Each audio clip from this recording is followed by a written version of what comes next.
కాబోయే సీఎం కొత్తగా ఎన్నికైన ఎమ్మెల్యేల నుంచే ఎంపికవుతారని తెలుస్తోంది.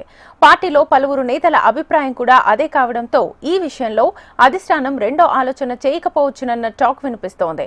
బీజేపీ తరఫున 4 మహిళలు ఎమ్మెల్యేలుగా గెలిచారు. సీఎం పదవికి మహిళనే ఎంచుకోవాలని పార్టీ నిర్ణయిస్తే వారిలో ఎవరికి అదృష్టం దక్కుతుందన్నది ఆసక్తికరంగా మారింది. అంతేకాకుండా వెనుకబడ్డ వర్గాల నుంచి ఒకరిని ఉప ముఖ్యమంత్రిని కూడా చేసే అవకాశం ఉన్నట్లుగా తెలుస్తోంది.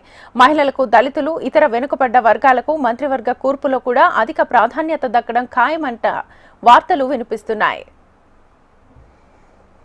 ముఖ్యమంత్రి ఎంపిక ప్రక్రియపై పార్టీ పెద్దలు ఇప్పటికే సీరియస్ గా దృష్టి పెట్టారు. బీజేపీ అధ్యక్షుడు జేపీ నడ్డాతో హోంమంత్రి అమిత్ షా ఇప్పటికే పలుమార్లు సమావేశమై దీనిపై చర్చించారు.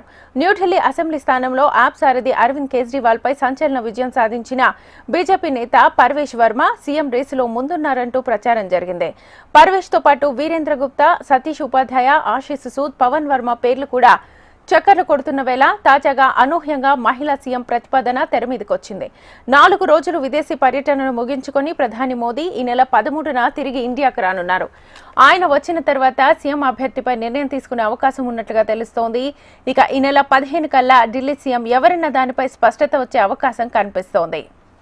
బీజేపీ నుంచి 4 మహిళలు ఎమ్మెల్యేలుగా గెలిచారు. షాలిమార్ బాగ్ స్థానం నుంచి రేఖా గుప్తా, నజఫ్గఢ్ నుంచి నీలం పెహల్వాన్ 29,000 పైచిలుకు మెజార్టీతో నెగ్గారు.